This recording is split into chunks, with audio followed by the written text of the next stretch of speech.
Journal, on va parler, je vous le disais tout à l'heure, de la cause animale, des chiens, des chats et un chèque de 15 millions d'euros. Emmanuel Macron a profité de la journée mondiale des animaux pour s'emparer du thème de la cause animale. Et il n'est pas le seul, tous les politiques s'y mettent.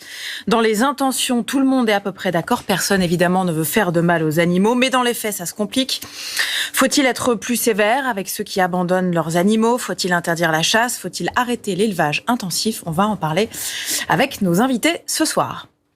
Hélène Touy, bonsoir, merci d'être avec nous. Vous êtes coprésidente du parti animaliste. Avec nous également Paul Sugy, vous êtes journaliste au Figaro, auteur, on va le voir, de L'extinction de l'homme, le projet fou des antispécistes. Avec nous également ce soir Mathieu Payet, vous êtes pâtissier et vous pratiquez également la chasse à courre. Avec nous en Skype aussi, comme tous les soirs, nos observateurs citoyens, notre observateur citoyen, ce soir c'est Étienne Faumont. Bonsoir Étienne, vous êtes agriculteur, éleveur également à Viré en Champagne dans la Sarthe. Je précise aussi que vous êtes aussi youtubeur. Emmanuel Macron s'est donc rendu, je le disais, dans un refuge de la SPA aujourd'hui. Gilles, si le président se déplace lui-même dans un refuge de la SPA, c'est que c'est un sujet qui intéresse les Français et que ça a un rapport avec l'élection présidentielle. Comme vous y allez, oui, c'est pas improbable. C'est vrai que ça devient un sujet électoral et c'est la première fois qu'on en parle dans cette émission, mais je pense que ça sera pas la dernière d'ici les élections. Alors les chiffres, d'abord un chiffre important, celui des élections européennes en 2019. Madame Touy, ici présente, a fait 2,2% des voix et près de 500 000 voix. Ça paraît pas grand-chose comme ça, je vais vous le dire. Mais c'est pas mal. Je vais vous le dire différemment, c'est plus que la liste Gilets jaunes de Francis Lalanne, plus la liste de Florian Philippot, plus la liste de lutte ouvrière de Nathalie Arthaud. Tout ça réuni, ça fait 443 000 voix, soit 50 000 voix de moins que Madame. C'est donc une véritable cause. C'est d'autant plus étonnant qu'on va voir les affiches. Madame, vous ne figuriez pas sur les affiches électorales. Tout le monde sait, ben voilà, là, les gens ont voté pour un petit chat. Il y avait aussi une affiche pour un petit chien. Ce n'est pas manquer de respect pour vous. Faut dire que les gens n'ont pas voté pour vous. Ils ont voté pour des animaux. Autre chiffre, les sondages. On va voir que 84% des gens considèrent que la cause animale est une cause. Voilà, des Français considèrent que la protection animale est une cause importante. C'est 10 points de plus qu'il y a 10 ans. Alors après, on peut se demander si ça peut avoir des conséquences électorales. Selon la même enquête menée par l'IFOP, eh bien oui, parce qu'à la question « Est-ce que les propositions des candidats, mon vote pourrait être influencé par les propositions en matière de bien-être animal ?» C'était 29% des voix à la présidentielle de 2012, puis 39, puis 47. Aujourd'hui, quasiment un Français sur deux dit que son vote pourrait être influencé par les propositions des candidats en matière de bien-être animal. Alors évidemment, tout le monde s'y est engouffré. Emmanuel Macron, on l'a vu, Marine Le Pen, on va peut-être le voir, qui dans un tweet pose avec son chat. Voilà, on a vu qu'elle a fait plusieurs affiches avec son chat. Jean-Luc Mélenchon qui a parlé de stop à la barbarie et qui veut un statut d'être sensible pour les êtres humains. Et Yannick Jadot qui disait, qu'il nous l'a dit ici même, que sa première mesure concernerait, s'il était élu président de la République, la fin de l'élevage intensif. Hélène Touy, Gilles le disait à l'instant, tous les partis politiques s'y mettent. Marine Le Pen, on l'a vu. D'autres tweets également aujourd'hui, le président de la République. Alors, il s'est déplacé, mais il a aussi tweeté une image de son chien Nemo. Voilà, on va le voir en disant qu'il fait aussi désormais partie de sa vie et de la vie de Brigitte. Jean-Luc Mélenchon qui parle de martyrs des animaux. Stop à la barbarie. Pour vous, c'est de la com, tout ça ? Alors, oui, d'une part, c'est de la com, effectivement, puisqu'on a vu que de la com. Alors souvent, malheureusement, ce n'est que de la com. En tout cas, s'agissant d'Emmanuel Macron, ça fait 4 ans qu'il est aux responsabilités. Et si des mesures pour les animaux avaient été prises, ça se saurait. Malheureusement, il a fait beaucoup de promesses, notamment dans le cadre de la campagne électorale de 2017 et après, durant son mandat. Et finalement, on se retrouve à la fin du mandat avec quasiment rien pour les animaux, sinon beaucoup de déceptions. Donc oui, effectivement, vous avez rappelé tous ces chiffres. Tout le monde maintenant reconnaît que la cause animale est une question politique. Qu'elle rapporte... Pour vous, c'est plus un sujet de niche, la cause animale. C'est un vrai sujet. Pour nous, ça ne l'a jamais été. C'était la raison de la création du parti animaliste. Oui, c'était la raison du parti animaliste, de la création du parti animaliste, de montrer que c'était une question politique et que tout... Parti qui existe depuis 2016, c'est ça ? Depuis 2016, tout à fait. Et avant 2016, il faut quand même le rappeler, lorsque, en tant que militant, ou les associations essayaient de se rapprocher des responsables politiques, des partis politiques, elles n'avaient que du mépris ou de l'indifférence. Ce qui a changé, c'est effectivement notre score aux européennes en 2019, où il a été montré qu'avec pas de médiatisation, très peu de moyens et une existence très récente, on faisait aussi bien que le Parti communiste. Donc vous pensez qu'il y a un avant-après la création de votre parti ? Oui, non seulement il y a un avant et un après. Dans la prise en compte globale du problème de la cause animale. Des Européennes. Score des Européennes. Oui, parce que on a eu des réactions tout à fait immédiates après les Européennes, où certains se sont découverts effectivement une préoccupation pour les animaux, se sont affichés et ont même été jusqu'à dire que la cause animale n'était pas l'apanage d'un parti politique, ce qui pour nous était la validation de ce que l'on voulait montrer avec la création de ce parti. Paul Sugy, la cause animale, c'est un vrai thème de campagne pour vous ? Un vrai thème de campagne, pas encore. C'est une préoccupation. On le voit bien, hein, le sondage d'opinion montre que les Français, ils sont sensibles. En cela, je pense qu'effectivement, Hélène Fouille a raison de se vanter d'avoir probablement changé quelque chose en apparaissant dans le paysage politique français. C'est-à-dire qu'effectivement, le mouvement que vous avez initié tend à renforcer dans l'esprit de tous les hommes politiques, tous partis confondus, tous bords confondus, la préoccupation pour ce sujet-là. Et alors, moi, ce que je regrette principalement là-dedans, c'est que j'ai tendance à penser que le parti animaliste joue le rôle d'un mauvais génie. C'est-à-dire qu'en fait, c'est un débat qui est extrêmement confus.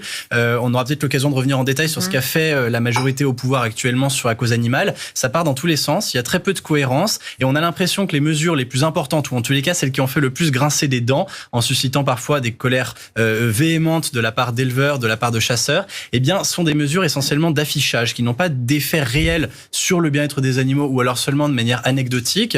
Et par contre, ça permet à Emmanuel Macron de se poser comme défenseur de la cause animale, ce qui veut tout et rien dire et ce qui, encore une fois, pour moi, introduit une confusion très grande. D'abord sur les objectifs qui sont poursuivis. Aujourd'hui, beaucoup de personnes, y compris dans vos rangs et surtout dans vos rangs, ne promeuvent pas en réalité un combat pour la défense du bien-être animal, mais veulent purement et simplement abolir toutes les formes d'exploitation de l'animal par l'homme. Vous voyez, c'est pas simplement on va améliorer un petit peu le sort des poules, des cochons qui se trouvent en cage. C'est la fin de l'élevage, la fin de la chasse. Alors parfois, on déguise ça sous forme de combat qui, étape par étape, progressivement, vont avoir tendance à permettre de faire, je dirais, stopper les pratiques les plus choquantes en priorité, mais à la fin, c'est le but recherché. Et donc, Emmanuel Macron, je crois, doit clarifier ses intentions et avec lui tous les candidats qui s'emparent de la question animale. Est-ce que l'objectif est d'agir sur les vrais sujets qui concernent le bien-être animal, à commencer par le plus difficile d'entre eux, c'est-à-dire l'élevage industriel, l'élevage intensif, ou est-ce que le but, c'est de s'en prendre aux chasseurs, aux éleveurs de façon générale ? Allez-y, Hélène Fouille, on vous laisse répondre. Alors, l'abolition de la consommation de viande n'est pas au programme du Parti animaliste. Je ne sais pas où vous J'aimerais bien qu'on demande, par exemple, un sondage à vos militants et qu'on demande combien parmi ceux qui militent pour le Parti animaliste sont pour, en fait, la fin de l'élevage. Vous seriez très étonné parce qu'il y a une grande diversité et beaucoup de personnes. Non, mais c'est la réalité. Parce que c'est plus audible. Non, mais en tout cas, ce n'est pas au programme du Parti animaliste la fin de l'élevage. Et en tout cas, quelque chose aussi qui est inexact, c'est que on ne s'inscrit pas contre des personnes, contre des éleveurs notamment, mais au contraire, nous sommes contactés, et moi, depuis plusieurs mois, je suis contactée par des éleveurs qui sont en grande détresse, en situation économique catastrophique. On sait quand même que c'est la profession qui a le plus fort taux de suicide, et qui cherchent des réponses, des solutions. C'est un peu malhonnête de corréler le suicide des éleveurs. Moi j'ai une question, qui se rapproche du Parti animaliste, et avec lesquels nous travaillons justement à des mesures, parce que nous sommes les seuls à partir du constat que l'on ne peut pas rester dans cette situation où on martyrise des animaux, et en même temps où des éleveurs ne vivent pas de leur métier. Donc cette situation ne peut pas durer. En quoi le parti animaliste apporte quelque chose en plus par rapport au parti écolo sur ces questions? Par exemple, la première mesure de Yannick Jadot, la fin de l'élevage industriel, qu'il ne définit pas parce qu'il y a l'élevage industriel, mais aussi l'élevage intensif, c'est une mesure qui est portée de longue date par le parti animaliste. Yannick Jadot n'a pas inventé cette mesure. Et d'ailleurs, le problème, c'est pas celui qui l'invente. Non, mais d'ailleurs, on voit bien que dans les mesures qu'il porte, qu'il décline, puisqu'il a proposé 15 mesures, on voit bien que ça ne reflète pas une réelle détermination de mettre en application cette mesure de sortie de l'élevage intensif dans les autres mesures. Mathieu Payet, en tant que chasseur, pour beaucoup, cause animale et chasse sont deux notions complètement incompatibles. Je trouve que ça, c'est une vraie problématique. C'est-à-dire que, dans l'idée des gens, on oppose la cause animale et les chasseurs en pensant que les chasseurs n'aiment pas les animaux. Et je pense que c'est complètement faux. Moi, pour mon cas, j'ai mon premier stage, je l'ai fait chez un vétérinaire. J'ai passé mes vacances chez mon oncle à m'occuper d'un élevage de chiens, à nourrir des chiots au biberon. J'ai eu un cheval que j'ai récupéré de la boucherie en chasse à courre, avec lequel j'ai chassé pendant 10 ans, avec qui j'ai eu une relation admirable. J'ai adoré cette relation avec mon cheval. Et aujourd'hui, on se retrouve face à des gens qui ont décidé d'afficher les chasseurs comme des opposants à l'amour des animaux. Mais je trouve que c'est une aberration, en fait. C'est une aberration et c'est dommage qu'ils interrogent pas les chasseurs, qu'ils viennent pas les rencontrer, qu'ils se questionnent pas sur ce que font les chasseurs au quotidien, parce qu'ils comprendraient que les chasseurs, c'est avant tout des passionnés d'animaux, des amoureux des animaux, des amoureux de la nature et des amoureux de l'écologie. Qui les tue. Mais qui les tue, oui, voilà. Alors, qui les tue ? Nous, on se positionne, effectivement, on n'est pas végétarien. Comme 98% de la population, on considère que, voilà, on mange de la viande. Manger de la viande, ça peut venir de plusieurs origines. Ça peut être effectivement des viandes d'élevage, mais ça peut être aussi du gibier de chasse. Je vois pas où est le problème à manger des animaux sauvages qu'on va venir chasser. C'est du circuit court, c'est de l'écologie pure. C'est limite mieux que l'élevage intensif, c'est ça que vous dites ? Enfin, pardon, mais... Si quelqu'un est capable de me dire que l'élevage intensif est mieux, je trouve ça assez aberrant, oui, quand même. Vous dites que la chasse est mieux que l'élevage intensif. Aujourd'hui, la chasse, est-ce qu'elle peut nourrir 60 millions de Français ? C'est une vraie question qu'on peut poser. Mais en tout cas, la chasse, c'est vraiment bien. C'est quand même chasser des animaux sauvages, suivant des quotas pour respecter évidemment l'équilibre des populations. Tout ça est défini par l'ONF, l'Office national des forêts. C'est une viande qu'on mange. Même en chasse à courre, nous, on mange le gibier qu'on tue. Donc c'est pas tuer pour tuer, c'est ce que... Mais non, mais c'est pas tuer pour tuer. Mais... Évidemment. Et encore plus en chasse à courre. Quand on voit le nombre d'animaux qu'on va tuer sur une année, c'est rien. On tue un animal sur une fois. Combien je sais pas si vous avez ces chiffres, mais on tue combien d'animaux en fait, il y a à travers la chasse chaque année ?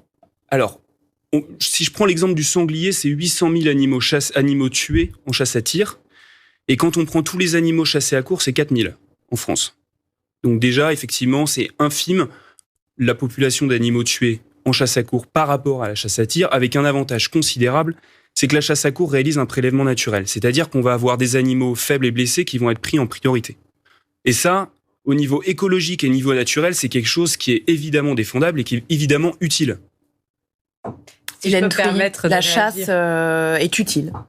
Oui, enfin, il y a vraiment une imposture sur la chasse parce que les chasseurs essayent de faire admettre à tout le monde d'abord qu'ils représentent beaucoup plus qu'ils ne représentent réellement. Les chasseurs, c'est un million de chasseurs. Alors, même moins, 2% de la population est plus d'urbains que de ruraux. Et la chasse n'est pas... Oui, mais le parti animaliste, c'est aussi 2% des hectares. La semaine dernière, il y a eu d'un côté les manifestations des chasseurs qui ont réuni 80 000 personnes. Entre Mont-de-Marsan, Amiens, il y a eu 80 000 personnes qui se sont réunies. Ce week-end, il y avait des manifestations animalistes. Il y avait 80 personnes. De chasse. Alors, 80 000 nous, les militants, c'est sur leur temps, sur leur fonds personnel, tous les week-ends qu'ils se mobilisent. Les chasseurs, c'est une fois tous les 36 L214, ils sont pas financés par des fonds américains ? Bah non, je suis pas là. Ils sont pas financés par des fonds américains ? Mais je suis pas là, je suis pas porte-parole de L214, mais vous avez été avocate de L214. Je suis avocate de L214. Et alors, je vois pas le rapport. Sur leur temps, il y a pas de financement externe. Bah non, ils se sont justifiés. Il y a pas des sociétés. Qu'est-ce que vous avez contre L214 ? Ça a quand même. C'est les abattoirs pour le regard sur un certain nombre de pratiques. Moi, je trouve leurs pratiques tout à fait malhonnêtes. Alors, il y a deux choses. Aujourd'hui, qu'il y ait des pratiques qui soient pas bonnes chez les éleveurs, chez les chasseurs, on est bien d'accord. Personne n'est parfait. Tout ce qui est fait par l'humain connaît des imperfections. Donc ça, on est tout à fait d'accord.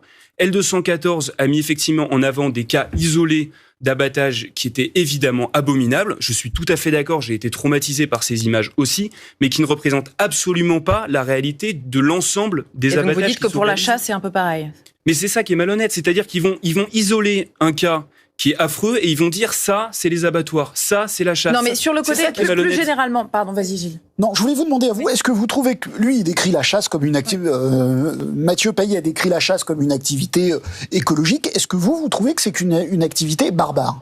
Je vous remercie de me poser la question parce qu'effectivement, monsieur a indiqué que la chasse concernait les animaux sauvages. C'est tout à fait exact, ou en tout cas partiellement inexact, puisque 30 millions des animaux qui sont tués à la chasse sont des animaux qui sont élevés. 30 millions. C'est-à-dire que des animaux sont élevés, ils sont lâchés comme des perdrix, les faisans. Et alors, j'ai l'exemple. Donc ils sont élevés pour être tués. Pour être lâchés. J'ai l'exemple aujourd'hui, puisque moi j'habite à la campagne, j'ai grandi à la campagne. J'étais sur une petite route de campagne et j'avais une perdrix devant moi. Elle était incapable de sortir de la route, d'aller s'enfuir. Voilà. Pourquoi ? Parce qu'elle venait d'être lâchée par les chasseurs. Ce sont des animaux sans défense qui ne servent que comme des cibles. Et ça, c'est pas des animaux sauvages, monsieur. C'est 30 millions. Alors les sangliers, par exemple. Alors, non, mais 800 000. Attendez, pardon. Sur les sangliers, c'est des animaux sauvages. Oui, alors non, il y a beaucoup d'élevage de sangliers aussi. Et des lâchers sauvages de sangliers. Mais non, c'est pas faux. Il n'y a pas d'élevage de sangliers. Ce ne sont pas des images tournées en France. Non, mais ça attendez. La malhonnêteté d'L214, c'est de filmer des élevages à l'étranger. Je suis la candidate du parti animaliste à l'élection présidentielle. Ne confondez pas tout. Les vidéos animalistes qu'on voit, il y a de nombreux élevages qui sont prises à l'étranger, de vidéos qui sont prises à l'étranger. Il n'y a pas d'élevage de sangliers, monsieur, en France. Il n'y a pas d'élevage de sangliers en France. Mais c'est faux.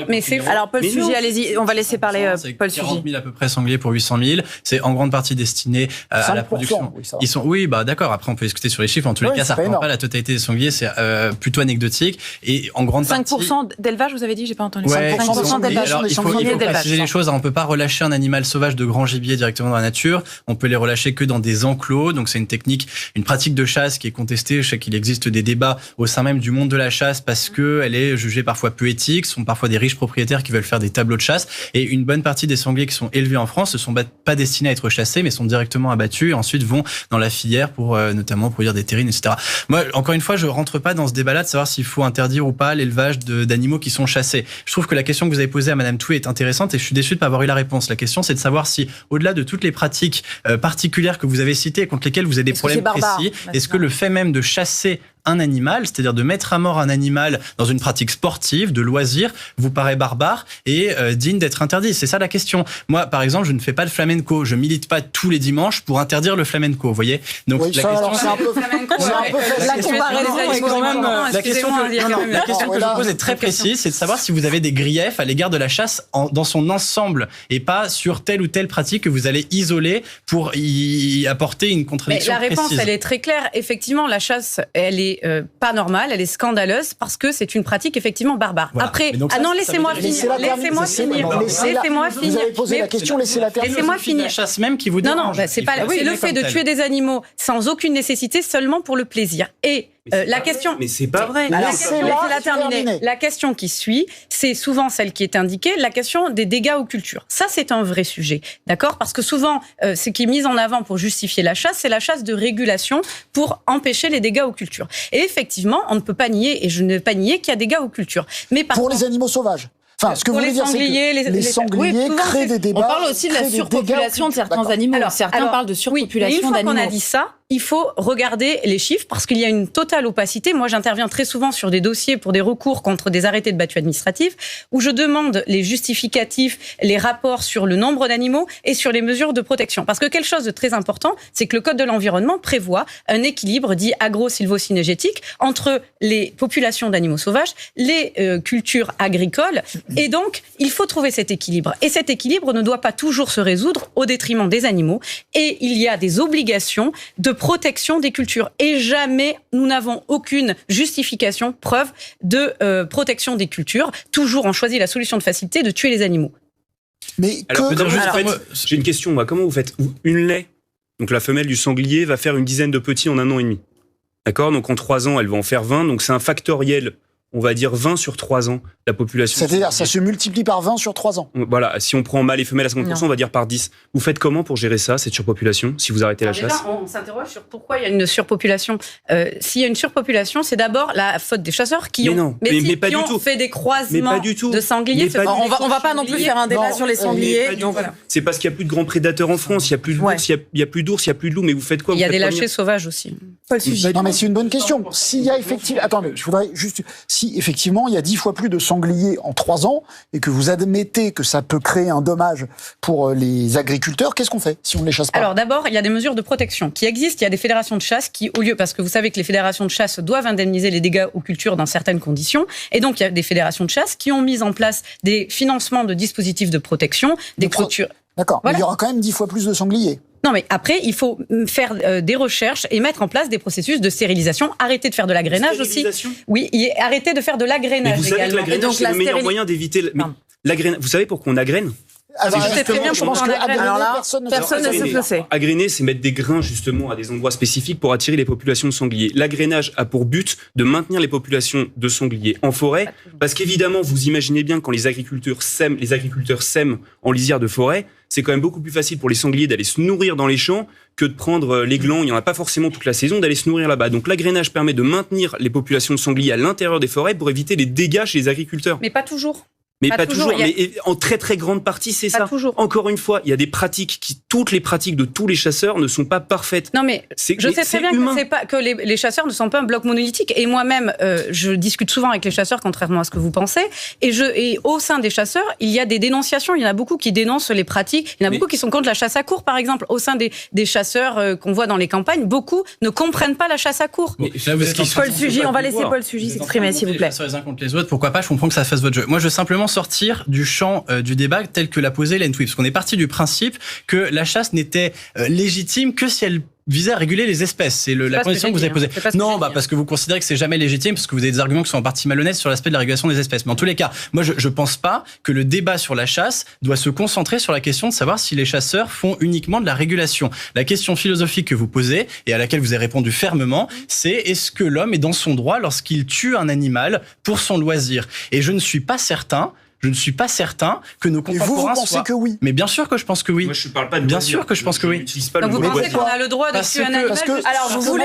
Parce que je parle pas de cœur du débat. Attention, ce que Mathieu Payet disait, c'est quitte à manger de la viande, autant manger de la viande sauvage que j'ai tuée, plutôt qu'une viande en barquette. Mais parce que Mathieu Payet est dans un débat militant où il essaie de trouver des arguments qui sont plus audibles peut-être que ceux de en fait on considère que la mort de l'animal est légitime. Moi je termine juste sur ce sujet parce que je crois que c'est le seul vrai sujet important à débattre sur la question animale, c'est est-ce que l'homme est dans son droit, est-ce qu'il est légitime lorsqu'il met un c'est la question entre le droit des animaux et le droit des hommes. C'est cette question-là sur laquelle on est en pleine confusion. C'est-à-dire que dans la galaxie des animalistes, des écolos, de la majorité qui essaie de s'y mettre un petit peu, vous avez à boire et à manger. Et vous avez des gens qui sont des antispécistes convaincus, vous avez des gens qui le sont sans le dire, vous avez des gens qui considèrent que l'homme, au contraire, a le droit et est légitime dans sa domination sur la nature. Moi, je pense que cette question, c'est vraiment celle qui est principale, c'est au nom de quoi est-ce que l'homme devrait considérer que la mort de l'animal est injustifiée moralement? Alors, Paul Sugy, on va faire une petite précision, vous parliez du spécisme, c'est une idéologie selon laquelle il est moralement acceptable d'exploiter les animaux. C'est ça? On est bien d'accord. C'est un raccourci, mais oui. Oui, c'est plutôt l'inverse. L'antispécisme, c'est ça. acceptable. Voilà, c'est ça, parce qu'on considère que l'être humain est supérieur à l'animal. Ça, c'est votre théorie, en fait. Votre théorie, c'est l'être humain est supérieur à l'animal. On a le droit de l'exploiter. C'est plus qu'une théorie, c'est le fondement encore aujourd'hui, philosophiquement, par exemple, des droits de l'homme. L'homme est le seul à avoir des droits qui sont régis dans des constitutions écrites, des déclarations, etc. Donc l'homme a le droit d'exploiter un animal et de le tuer. On est bien d'accord. Ça, c'est ce que vous dites. Mais juridiquement, il a encore le droit, que je sache. Qu'est-ce que vous dites, vous, sur cette question? Monsieur Sugy essaie toujours habilement d'enfermer le débat sur antispécisme et spécisme. La question que se posent les 89% de Français qui sont préoccupés par la question animale, elle n'est pas là. Mais c'est la question qu'Alexandra vous a posée. Oui, mais c'est une question effectivement qui agite le mouvement et qui se pose effectivement quel est notre rapport à l'animal, quel droit on s'octroie sur l'animal. C'est une question effectivement très importante parce que le fait d'avoir de grands droits... C'est quoi le statut juridique d'un animal aujourd'hui? Ça dépend quels animaux. Les animaux qui sont par exemple les animaux sauvages ne font l'objet d'aucune protection contre les maltraitances, les sévices graves. Donc c'est-à-dire qu'un sanglier sauvage, il a un même statut juridique qu'une table? Alors, non mais pardon, pour parler concrètement, c'est une chose. Les sévices qui sont faits à un sanglier hors élevage, sauvage, oui, ne peuvent pas faire l'objet de poursuites pénales, à la différence d'une poule. Donc on a le droit de torturer un sanglier. Donc si quelqu'un maltraite un... Juridiquement, oui. Et vous pensez qu'on est pour ça? Mais j'ai pas dit que vous étiez pour. Non, mais c'est toujours un peu gênant dans votre positionnement.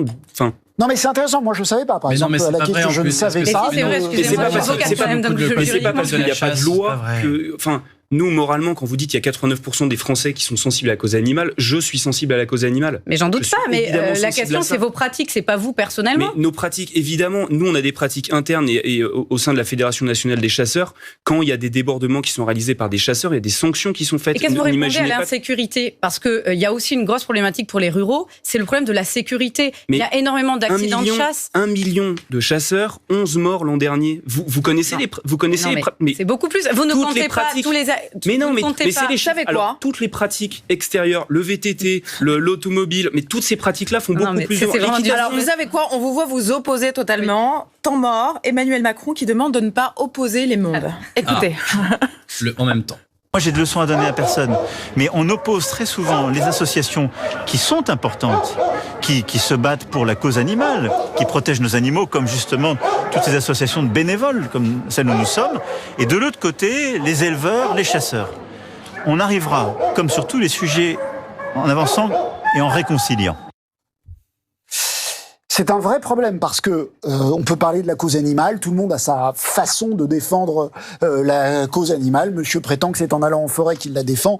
Madame dit que c'est en défendant la chasse qu'elle la défend. Ce qui est sûr, c'est que c'est de la chasse et les anti-chasse, c'est deux ruralités différentes, mais c'est deux mondes, on l'a vu sur ce plateau, c'est deux mondes très forts sur leurs convictions. Et qu'à un moment... Très militant. Très militant, merci de me te donner le mot que je cherchais. Et à un moment, Emmanuel Macron va devoir sortir du en même temps et devoir dire quelle chasse il veut interdire.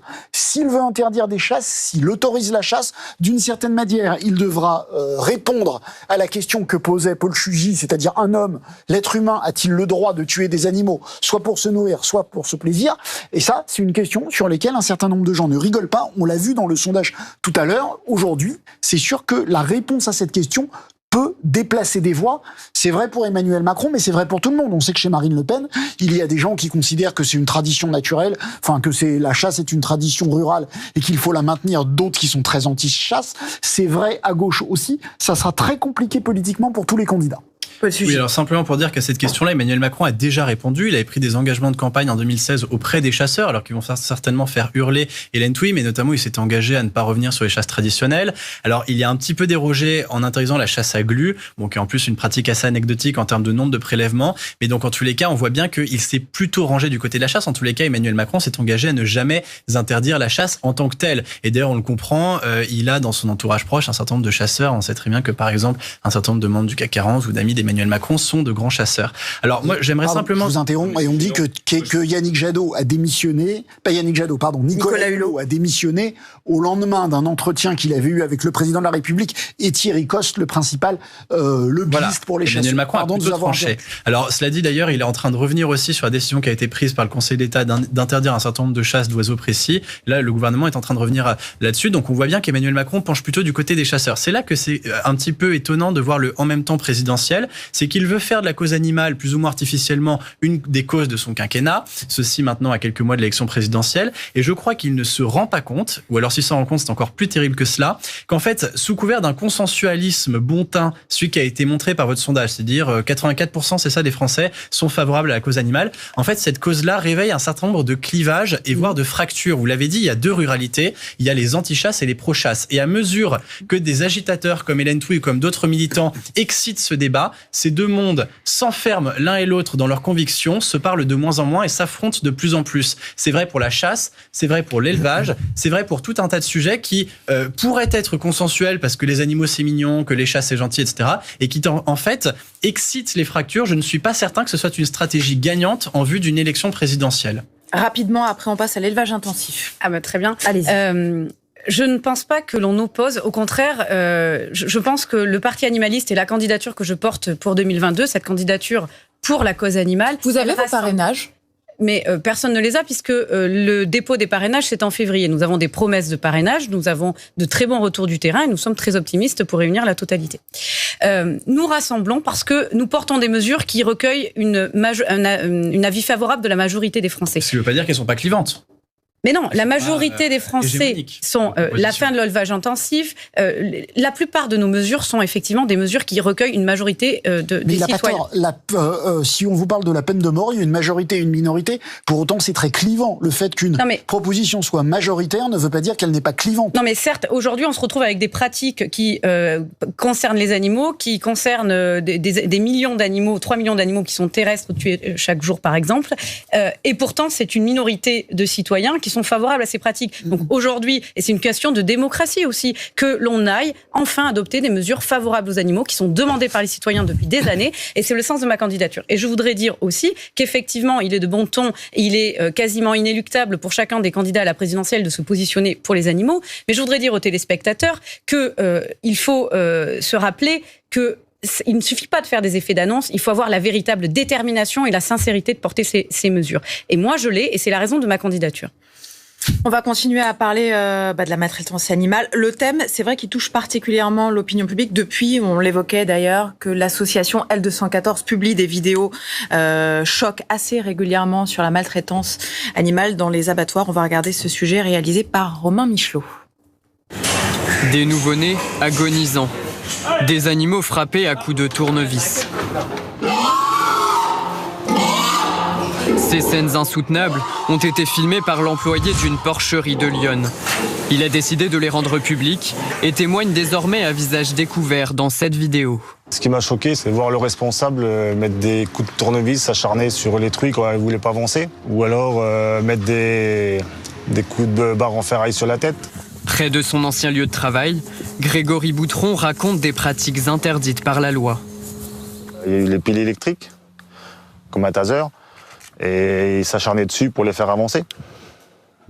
Et une fois, il y avait une truie, elle ne pouvait plus marcher, et il s'en est servi pour la sortir dehors, donc il a fait 20 mètres, elle hurlait. Ces vidéos ont été relayées par l'association de protection animale L214. Elle a saisi le préfet de Lyon pour sévices graves et demande une inspection de l'établissement. Aujourd'hui, il est hors réglementation, il est hors la loi. Donc au moins que le préfet s'assure que les conditions d'élevage à l'intérieur de cet établissement soient conformes à la réglementation. L'entreprise qui exploite la porcherie bourguignonne n'a pas donné suite. La castration à vif des porcelets sera interdite d'ici 2022. D'autres pratiques sont tolérées, comme le claquage des porcelets et la coupe des queues à vif. L214 réclame leur interdiction. Bon, je crois qu'on va tous être d'accord sur ce plateau. Ces images, c'est horrible, ça choque tout le monde. Personne n'a envie de voir des animaux maltraités comme ça. Ça, c'est pour l'opinion, l'idée qu'on se fait dans les faits maintenant. Est-ce que les Français sont prêts à arrêter l'élevage intensif et à payer leur steak plus cher ? Oui, ils sont à plus de 80% favorables à la sortie de l'élevage intensif. Ça veut dire quoi l'élevage intensif ? C'est quoi la définition ? C'est l'absence d'accès au plein air. L'absence d'accès au plein air. Au plein air. Les animaux qui sont enfermés dans des bâtiments. C'est pas une définition consensuelle. C'est pas comme ça, par exemple, que beaucoup d'ONG spécialistes du bien-être animal le définissent. Souvent, la plupart du temps. C'est pas la superficie, c'est le nombre c'est la densité d'animaux, normalement. Mais la définition qui est de plus en plus consensuelle dans les ONG, c'est pas consensuel. C'est la fin de l'accès. En tout cas, celle que l'on porte, c'est la fin des élevages où les animaux n'ont pas accès au plein air. Ils sont dans ces bâtiments. C'est 95% des cochons qui sont enfermés dans ces bâtiments et qui ne voient la lumière du jour que lorsqu'ils vont à l'abattoir. Donc oui, ces images, elles scandalisent les citoyens. Oui, ils sont prêts à arrêter. Et oui, nous portons cette mesure avec des mesures d'accompagnement parce que les éleveurs eux-mêmes que nous rencontrons sont piégés dans ce système d'élevage intensif et ils sont dans une situation économique. La deuxième partie de la question d'Alexandra, c'était les Français sont-ils donc prêts à payer leur viande beaucoup plus cher ? Parce qu'évidemment, tout le monde, ce que vous dites, ça va faire un consensus absolu. Oui. Est-ce que vous préférez que des animaux voient la lumière du jour ou pas ? Tout le monde va vous répondre oui. Mais vous savez que ça n'épuise pas la question. Mais c'est pour ça que la deuxième partie de la question, de la réponse plutôt, c'est d'assumer de diminuer très sensiblement, très substantiellement, au minimum 50%, la consommation de produits. Il faut manger moins de viande. Tout à fait. Tout à fait. C'est tous les rapports environnementaux, les rapports du GIEC, ce sont les préconisations du GIEC, c'est pas les préconisations du Parti animaliste. Mais du coup, parce que vous n'êtes pas pour l'interdiction de manger de la viande. Non, c'est pas au programme du Parti animaliste. Et pour vous, moins de viande, mais mieux. C'est cohérent d'élever des animaux, puis de les tuer et de les manger, que de chasser des animaux sauvages et de les manger. Parce que le meilleur moyen, le plus écologique. Vous voulez vraiment revenir à la chasse ? Je tilte par rapport à ce que vous dites là et l'incohérence par rapport au fait d'être opposé à la chasse. Mais quel rapport ? Je vous ai dit que la moitié des animaux qui sont tués à la chasse le sont parce qu'ils sont élevés, relâchés, qu'ils n'ont aucune capacité de se défendre. Si, 30 millions. Pas du tout la moitié. Alors pour le coup, si la chasse, vous considérez que ce n'est pas le cas, si la chasse c'était selon vous vraiment tuer des animaux sauvages pour les manger, vu que vous n'êtes pas, vu que vous n'êtes pas contre l'interdiction de manger de la viande, vous n'êtes pas pour interdire le fait de manger de la viande, vous ne seriez pas anti-chasse. Alors, la question qui se poserait, ça veut dire que dans ce cas-là, dans votre hypothèse, on arriverait à, finalement, vu le nombre d'animaux qui sont tués à la chasse, ça veut dire que c'est pas de 50% qu'il faudrait réduire la consommation de produits d'origine animale et de viande, mais on serait plus proche de 98% de réduction de la consommation de produits d'origine animale. Si on en est là, on aura fait un grand pas pour les animaux. Vous savez Paul Sugy, et après on va voir notre éleveur. Vous savez qu'on exporte notre viande de gibier à l'étranger quand même, parce que les Français sont pas encore prêts à le manger. Paul Sugy. Oui, est-ce que vous mangez de la viande, Hélène Touy, à titre personnel ? C'est pas son procès. Hein. Non, c'est une question qui se pose. Pourquoi ? Parce que ça en dit long aussi parfois sur la façon un petit peu déguisée et mesquine que vous avez de proposer une. Non, excusez-moi. Mais pourquoi vous dites mesquin ? Je vois pas le terme. Pourquoi vous employez ce terme ? Exactement pourquoi ? Parce que je pense que l'objectif caché de partis comme le Parti animaliste n'est pas assumé. C'est-à-dire que le but est de réduire drastiquement la consommation de viande jusqu'à ce qu'elle devienne à ce point anecdotique que plus personne n'ait l'idée d'en manger. Je crois qu'il y a vraiment un agenda contre la consommation de viande. Quand bien même ce serait le cas, il y a beaucoup de gens qui. Non, mais dans ces cas-là, il faut le dire. C'est pour ça que je vous pose la question, est-ce qu'à titre personnel, vous mangez de la viande? Mais le sujet, Vous ne répondez pas parce que non, vous l'avez dit ailleurs, vous êtes végétarienne. Mais oui, mais j'ai pas de problème. En même temps, c'est le cas de la plupart des écologistes. Enfin, c'est pas le problème. Il y a une opposition de principe à la consommation de viande. C'est pour ça, je le précise. On peut avoir des opinions personnelles et des oppositions personnelles sans vouloir en faire une généralité sociétale. Les arguments qui sont avancés sur ce plateau contre la consommation de viande, en utilisant l'élevage intensif, en utilisant les images de L214, le sont en fait pour faire avancer un agenda contre la viande en tant que tel. Non, mais pas tous. Beaucoup de gens. Non, mais ce qui veut dire que c'est en partie de mauvaise foi. On va avancer rapidement, s'il vous plaît. Il faut rappeler que la France est une bien meilleure élève que beaucoup de continents. La viande aux États-Unis, la viande en Chine est produite dans des élevages intensifs qui sont dans des proportions infiniment plus graves qu'en France. Et ça, c'est un drame qu'il faut rappeler. Quand on s'interdit de produire de la viande en France et qu'on en importe ailleurs, souvent elle est produite dans des conditions qui sont encore plus déplorables. On va aller poser la question à un agriculteur et un éleveur, Étienne Fourmont. Bonsoir, merci d'être avec nous. J'imagine que vous écoutez nos débats un peu enflammés en plateau. Vous êtes éleveur de vaches, je crois que vous avez 75 vaches laitières, vous êtes dans la Sarthe, à Viré en Champagne. Quand on vous dit, vous, fin de l'élevage intensif, est-ce que ça vous inquiète ? Oui, évidemment, ça m'inquiète. Après, la réalité, globalement, ça vient d'être dit sur le plateau, la réalité aujourd'hui en France, c'est que très très majoritairement, on a des exploitations agricoles familiales qui sont détenues par une ou deux familles ou qui font vivre une ou deux familles. Donc ça, c'est la réalité de l'agriculture française. Après, moi, en tant qu'éleveur, je suis considéré comme éleveur intensif parce que j'ai 75 vaches laitières, alors qui sortent, pas sur grand, mais qui sortent dehors, pardon. Mais je vais être considéré, moi, mon élevage, comme élevage intensif, alors que la moyenne française, c'est 60 vaches laitières. Moi, j'en ai 75. Et par rapport au reste des pays européens, on va dire, ou même des pays occidentaux ou des États-Unis, je suis minuscule comme éleveur. Je suis un tout petit éleveur. Donc, si vous voulez, le fait de dire élevage intensif, c'est très vague, c'est très flou et c'est un contexte un petit peu... Économiquement, sortir de l'élevage intensif, économiquement, ça vous paraît possible ? Non, ça n'arrivera pas. Honnêtement, ça n'arrivera pas parce que après, faut définir l'élevage intensif encore une fois. Hein. C'est très vague. Hein. On n'a pas la définition exacte. C'est très très vague. Et non, ça n'arrivera pas parce que tout simplement, le consommateur aujourd'hui, la réalité du consommateur aujourd'hui, c'est que il veut aussi la viande pas chère. Donc on produit la viande que le consommateur veut acheter tout simplement. Hein. C'est pas plus compliqué que ça. Hélène Fouilly, là, il nous dit que le consommateur veut de la viande pas chère. Vous nous disiez le contraire tout à l'heure. Bon. Mais le consommateur ne paie pas la viande au réel prix parce qu'il n'y a pas toutes les externalités négatives dans la viande. C'est-à-dire qu'il y a une étude qui indiquait que si on payait la viande au réel coût en intégrant toutes les externalités, un steak coûterait 10 euros. Je suis pas certain qu'externalités négatives soient accessibles aux téléspectateurs. Pardon, toutes les conséquences négatives qui en découlent. Voilà, et qui pèsent sur le budget de l'État, sachant aussi toutes les subventions publiques qui sont payées par le contribuable. Donc au final, le prix que paye le consommateur n'est pas le prix réel. Et donc nous, ce que l'on propose, c'est au contraire, et en plus souvent avec de la mauvaise qualité. Nous, ce qu'on propose, c'est au contraire de développer la filière maraîchère pour végétaliser davantage l'alimentation et aussi arriver à avoir plus d'alimentation locale. Il faut dire que pour nourrir les animaux dans les élevages intensifs, on importe tout ce soja du Brésil. Et donc, ça a des conséquences climatiques, environnementales désastreuses. Étienne Fourmont, allez-y. Ouais, non, sur le soja, c'est de moins en moins vrai. On a énormément en France diminué nos importations de soja. Moi, le premier, ça fait 15 ans que j'utilise plus de soja sur mon élevage. En gros, on est, je crois, à peine 1% des exportations de soja du Brésil en France. Ça commence à devenir anecdotique, même si, évidemment, en volume, ça peut être impressionnant en volume, mais en réalité, ça devient de plus en plus anecdotique. Après, on sortira pas de l'élevage intensif parce qu'il y a tout aussi les externalités positives qu'apporte l'élevage. Je vous le dis, en France, globalement, les élevages sont à taille humaine et c'est l'entretien du territoire, c'est la fertilisation aussi. On peut végétaliser plus notre alimentation, j'ai aucun souci avec ça. J'adore manger des légumes aussi. Mais tous les agriculteurs qui font des céréales ou des légumes vous diront que globalement, on a besoin aussi de l'élevage. Parce que c'est assez simple, c'est le fumier, quoi, tout simplement, pour pouvoir fertiliser les sols. On n'a rien de plus naturel et d'économique que du fumier pour l'instant. Donc, si vous voulez, les externalités sont aussi positives et globalement, l'élevage s'intègre dans l'agriculture et on ne pourra pas faire d'agriculture sans élevage. Ça, c'est une évidence. C'est une réalité aujourd'hui que tous les agriculteurs vous expliqueront, que ce soit des maraîchers ou que ce soit des céréaliers, évidemment que ce soit des éleveurs.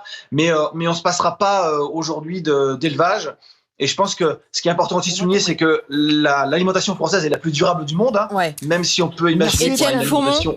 J'ai une petite vidéo que je voulais montrer que vous avez tournée vous-même. Alors la vidéo date un peu. Je rappelle que vous êtes youtubeur, dans la ferme des 1000 vaches. C'est une ferme qui est située dans la Somme.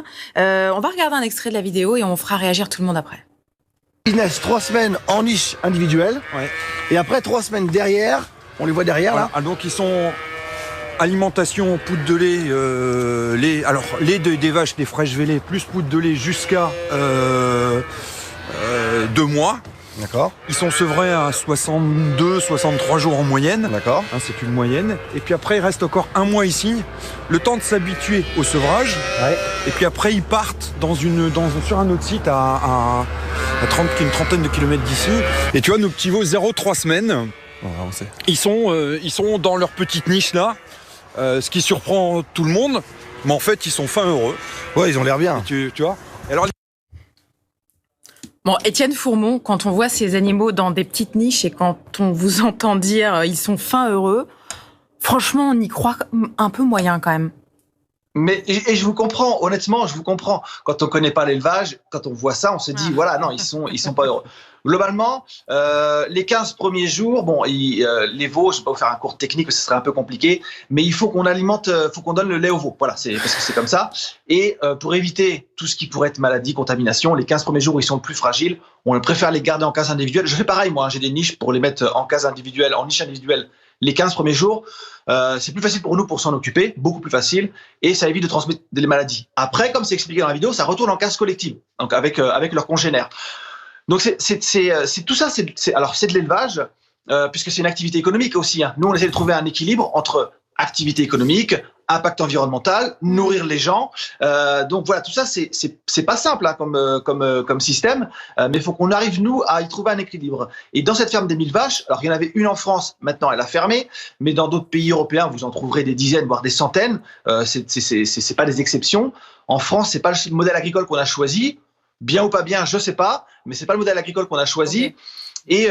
Et cette ferme-là, les animaux étaient globalement en très bonne santé, très bien entretenus, et les petits veaux que vous voyez dans les cages, dans les niches, ça peut paraître impressionnant comme ça, mais je peux vous assurer qu'ils étaient en très très bonne santé et qu'après ils retrouvaient leurs congénères au bout de 15 jours dans des cases collectives et que ça se passait très très bien. Merci beaucoup Étienne Fourmont d'avoir été avec nous ce soir.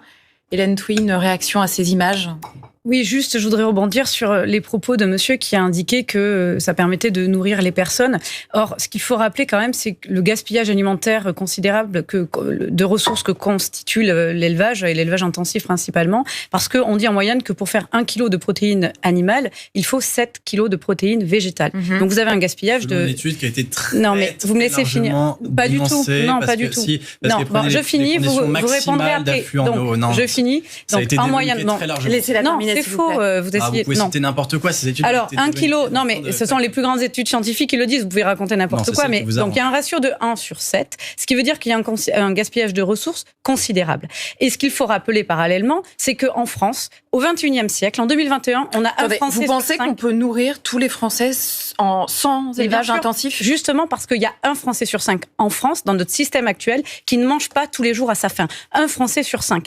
Et on gaspille 6/7 de ressources de protéines végétales. Si vous affectez ces 6/7 de protéines végétales directement à l'alimentation humaine, eh bien vous résolvez cette problématique de la donc plutôt que de surnourrir les animaux dans ces conditions, on le mange nous, c'est ça ? Au lieu de le donner pour les nourrir aux animaux avec la perte, en fait ces élevages sont des usines à gaspiller et pas à produire de l'alimentation. On est tous sensibles évidemment au fait de manger de la viande. On est d'accord pour dire qu'il faut diminuer diminuer la quantité de viande qu'on mange. Ça, on est tout à fait d'accord. Je pense que, on est quand même une nouvelle génération. On est sensible à ça, que ce soit les chasseurs, les pêcheurs, les éleveurs. Vous voyez ce monsieur Étienne qui parle effectivement, qui réduit considérablement l'importation de soja. Nous, dans les pratiques de chasse, au quotidien, on améliore nos pratiques aussi. Si vous voulez, on n'a pas besoin de vous en face de nous pour stigmatiser ce qu'on fait, pour dénoncer des cas isolés d'actions qui sont évidemment abominables et qui n'ont rien, qui en rien ne montrent la globalité de ce qu'on fait. Nous, on est sensible à ça. Il nous reste 1 minute, on s'améliore. Un mot chacun. Mais travaillez avec nous, réfléchissez avec nous, questionnez-nous. Nous, on s'améliore au quotidien de nos pratiques. Donc, au lieu de dénoncer ce qu'on fait et de dire ce que vous faites c'est mal, on arrête, ce que vous faites c'est mal. On arrête. Venez voir ce qu'on fait. Venez voir ce qu'on fait. on s'améliore. Au quotidien, on s'améliore. Enfin, c'est vraiment quelque chose, il faut que vous preniez conscience de ça. On n'est pas des monstres, on n'aime pas la maltraitance animale, donc venez nous voir, partagez avec nous ce qu'on fait, vous verrez qu'on s'améliore. Et on est sensible à ça. Rapidement, très rapidement. Oui, un mot simplement. D'abord, pour l'étude que cite Hélène Touil, a été très largement débunkée. Le Figaro l'a fait, d'autres médias l'ont fait. C'est une étude qui porte sur les questions mondiales et qui, en plus de ça, prend en compte, par exemple, toute l'eau de pluie, alors que ça n'a aucun sens avec ce qui est mesuré. Par ailleurs, sur le mot qui a été employé tout à l'heure par l'agriculteur qu'on avait en direct avec nous, il se posait la question, il répondait à une de vos questions, savoir si les animaux étaient heureux. Très sincèrement, je trouve que cette question n'a aucun sens. Je me fiche bien, je vais vous le dire, ça peut vous choquer. Alors, c'est le problème de les fond, animaux sont voilà. heureux. C'est-à-dire que je pense que le bien-être animal, c'est une question qui est intéressante. La lutte contre la cruauté animale, c'est nécessaire. Il y a énormément de choses à faire. Il y a des choses à faire. Il faut se battre dans les abattoirs pour que les normes déjà soient appliquées, Hélène pour que les normes soient renforcées. Sur le... Mais ça, si les animaux très sont heureux, s'il vous quel plaît, sens ça a ? Un animal est heureux. Un animal heureux, est-ce que pour vous, cette phrase a du sens ? En tout cas, la phrase qui a du sens, c'est un animal qui subit le martyre, qui vit dans une page A4. Oui, dans une page A4, on ne peut pas vivre bien et ses besoins essentiels ne sont pas remplis. Merci à tous d'avoir été avec nous ce soir, d'avoir participé à ce débat. Vous restez avec nous, on se retrouve juste après la météo pour un nouveau journal. À tout de suite.